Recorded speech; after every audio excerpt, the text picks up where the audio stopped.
నేటి నుండి ఇంటింటికి తెలుగుదేశం కార్యక్రమం అమలు కాని హామీలు అమలైనట్టు చెప్పే గోబెల్స్ యాత్ర ప్రజలు నిలదీస్తారు అనే టీడీపీ క్యాడర్లో ఆందోళన.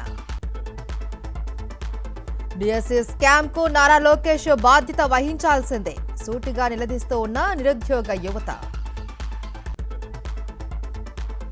ఇవాళ ఢిల్లీకి రేవంత్ రెడ్డి ఏఐసీసీ సమావేశంలో పాల్గొనున్న సీఎం. తుంగతుర్తిలో మరోసారి తన్నుకున్న కాంగ్రెస్ పార్టీ నేతలు. రాజగోపాల్ రెడ్డి వర్గీయులపై శామ్యుల్ వర్గం దాడి. విదేశాల్లో ఉద్యోగాల పేరుతో ఏలూరులో మోసాలు. నకిలీ కన్సల్టెన్సీ ముఠా గుట్టు రట్టు 2 అరెస్ట్. పశ్చిమ గోదావరి జిల్లా భవానీపేటలో దారుణం. డబ్బులు ఇవ్వలేదు అని భార్య పీక కోసి చంపిన భర్త. వాయువ్య బంగాళాఖాతంలో వాయుగుండం. ఏపీకి భారీ వర్ష సూచన. నిజామాబాద్లో దంచి కొట్టిన వర్షం లోతట్టు ప్రాంతాలు జలమయం.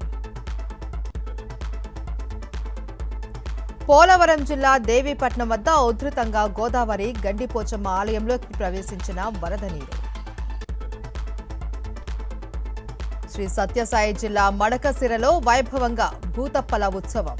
పెద్ద ఎత్తున పాల్గొన్న భక్తులు.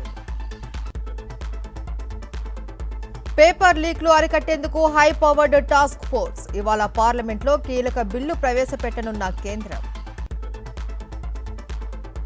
కర్ణాటక మాజీ సీఎం సిద్ధరామయ్య కీలక నిర్ణయం. ఇకపై ఏ ఎన్నికల్లో పోటీ చేయబోను అని ప్రకటన.